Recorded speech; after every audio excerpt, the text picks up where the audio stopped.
Smallmouth and largemouth bass are part of the sunfish family, but unlike sunfish, they don't eat little food.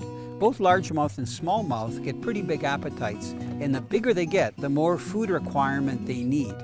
That's why a lot of them look for baitfish, whether the baitfish are along the shorelines or out further in deeper water.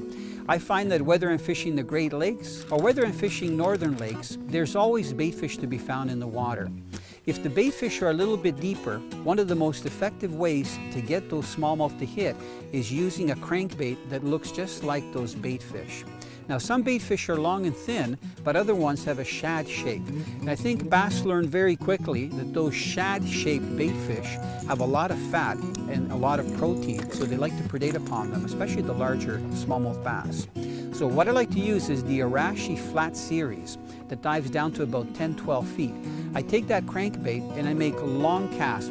I find that if I'm using a braided line that has a low diameter, I get very good castability, and when my crankbait hits the water, it starts to dive and will even go beyond the diving depth down to where those fish are feeding. I normally don't have to twitch or use any other kind of action with my rod. I just use a steady retrieve. I really use my sonar to locate baitfish and structure. Sometimes the baitfish that are in deeper water at different times of the day will come closer to shore, but other times they'll be off of deep water points, shorelines. I find that fallen trees that are in the water are exceptionally good because they provide a little bit of cover for the baitfish. Normally when a smallmouth hits a crankbait like the Arashi, it just nails it. But it's very important that you set the hook. You have to get at least one barb into the fish, and that's where I find the braided line also helps.